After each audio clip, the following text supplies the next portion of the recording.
ಒಂದರಿಂದ ಒಂದರ ಮೇಲಿನ ಹಂತಕ್ಕೆ ಹೋಗ್ತಾ ಇದೆ ಅಂತ. ಇದು ಇಲ್ಲಿಗೆ ನಿಲ್ಲುವಂಗೆ ಕಾಣೋದಿಲ್ಲ. ಅದೇ ಕಾಲಕ್ಕೆ ಈ ಕರಣ್ ಅವರು ಅವ್ರ ಜೊತೆಗಾರರು ಇವರಿದ್ದಂಥವರು ವಿಶೇಷವಾಗಿ ಈ ಯೂನಿಯನ್ ಅಧ್ಯಕ್ಷರಿರೋದ್ರಿಂದ ಅವ್ರು ಏನೋ ಕಾರ್ ಗಾಡಿ ತೊಗೊಳ್ಳೋ ಸಲುವಾಗಿ ಏನೋ ದುಡ್ಡು ಕೊಡಿಸ್ತಾ ಇದ್ದಾರೆ ಅನ್ನೋಂಥ ಆರೋಪನ ಪ್ರತಿಯಾಗಿ ಲಕ್ಷ್ಮಣ ಸವದಿ ಅವರ ಕಡೆಯವರಿದ್ದಂಥವರು ಆರೋಪ ಮಾಡ್ತಾ ಇದ್ದಾರೆ.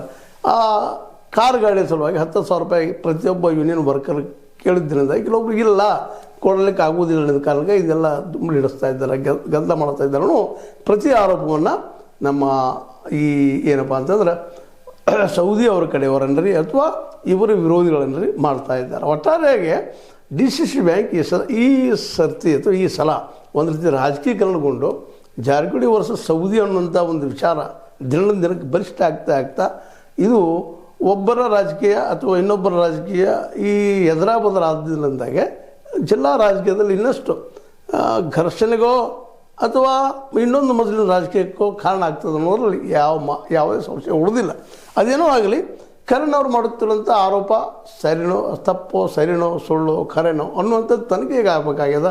ಅದೇ ಕಾಲಕ್ಕೆ ಇಲ್ಲ ನಾವು ಹೊಡೆದಿಲ್ಲ ಅನ್ನುವಂತಹ ಸೌದಿ ಅವರ ಸ್ಟೇಟ್ಮೆಂಟ್ಗಳನ್ನು ನಮಗೆ ಅವ್ರಿಗೆ ಯಾವ ಸಂಬಂಧ ಇಲ್ಲ, ಬಂದಿದ್ರು ಏನೋ ಅವ್ರು ತಕರಾರು ಹೇಳೋದಕ್ಕಾಗ ನೀವು ಹೊರಗೆ ಹೋಗ್ರಿ ಅಂತ ಹೇಳಿದ್ವಿ, ಅಲ್ಲಿ ಏನೋ ನೋವು ಕಾಡಿದ್ರೆ ಒಂದಿಷ್ಟು ಟೇಬಲ್ ಏನೋ ಬಡ್ದದ ಅನ್ನೋಂಥ ಮಾತನ್ನು ಸೌದಿ ಅವ್ರ ಸಹಿತ ಓಪನ್ನಾಗಿ ಒಂದು ದೊಡ್ಡ ಫಂಕ್ಷನ್ ಕರೆದ, ಅಲ್ಲಿ ಜನರು ಬಂದು ಕನ್ವಿನ್ಸ್ ಮಾಡೋಂಥ ಪ್ರಯತ್ನ ಮಾಡಿದ್ದು ನೋಡಿದಾಗ ಸಹಜ ಅನ್ನಿಸ್ತದೆ.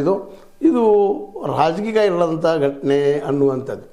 ಇಲ್ಲೇ ಏನಪ್ಪ ಅಂದರೆ ಇಲ್ಲಿ ಎರಡೂ ಕಡೆ ಪ್ರಭಾವಿತರಣ, ಒಂದು ಕಡೆ ಜಾರಕಿಹೊಳಿ ಅವರು ಇದ್ದಾರೆ, ಇನ್ನೊಂದು ಕಡೆ ಸೌದಿ ಅವರು ಇದ್ದಾರೆ. ಸೌದಿಯವರು ಅಥಣಿ ಭಾಗದಲ್ಲೇ ಪ್ರಭಾವಿ ರಾಜಕಾರಣಿ ಆಗಿದ್ದಾರೆ. ಹೀಗಾಗಿ ಇದು ಏನು ಯಾವ ರೂಪ ಆಗ್ಬೋದು ಅಂತೇಳಿ, ಯಾಕಂದ್ರೆ ಇದು ಘರ್ಷಣಾ ರೂಪಕ್ಕೆ ಬರಬಾರ್ದಾಗಿತ್ತು, ಏನಿದ್ರು ಒಂದು ರೂಪದಲ್ಲಿ ಉಳಿಬೇಕಾಗಿತ್ತು ಇದು.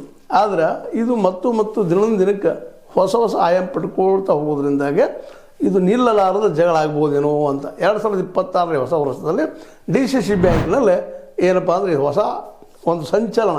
ಇದಕ್ಕಿಂತ ಹೆಚ್ಚಾಗಿ DCC ಬ್ಯಾಂಕ್ ವರ್ಕರ್ಸು ಸ್ಟ್ರೈಕ್ ಮಾಡಿಕೊಂಡು ಬ್ಯಾಂಕನ್ನು ಬಂದಿಡುವಂಥ ಒಂದು ಹಂತಕ್ಕೆ ಬಂದಿದ್ದು ನಿಜವಾಗಿ